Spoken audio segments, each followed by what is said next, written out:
Hi everyone, it's the fourth week in Lent. My name's Charles and this is Extraordinary. Bum, bum.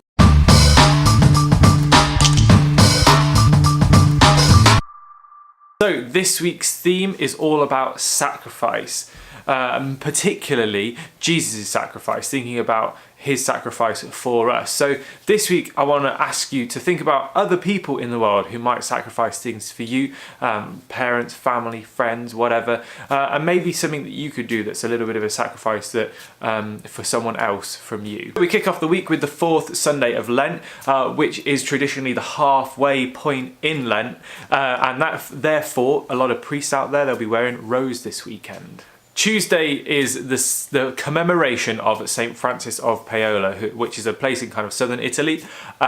He was named after St. Francis of Assisi. His parents were struggling to have children and they prayed for St. Francis of Assisi's intercession, and they had a baby boy called Francis because of St. Francis, and in the first sort of week of his life they didn't know how long he was going to live, and so they made a promise and continued to ask for St. Francis's intercession, and if it did come true and the boy lived long enough, he would become part of the Franciscan order.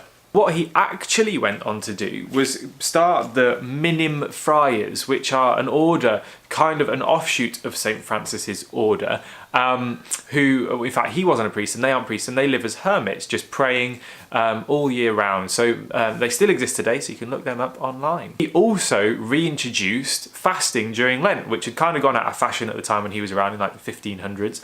And so he reintroduced the fasting periods that we have today in Lent. Thursday is the feast of Saint Isidore. No, that's not the guy in Lord of the Rings. He's actually the patron saint of the internet. Now you might be thinking, that sounds like quite a modern saint, so he must have been around in the last 100 years. But actually, you're wrong. He was around in 500 AD, so within the first 500 years of Christ dying.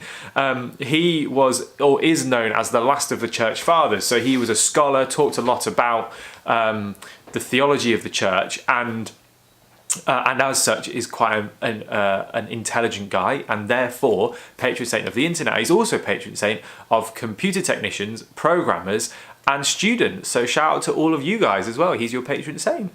Friday takes us into the commemoration of Saint Vincent Ferrer, who was a Dominican friar around in kind of the 1300s, and really important character in the kind of popes of Avignon moving back to Rome, and his support of who was then an anti-pope. It's a bit confusing, but look it up online if you want more information. That's been Extraordinary. I've been Charles, and I'm sure I'll see you soon.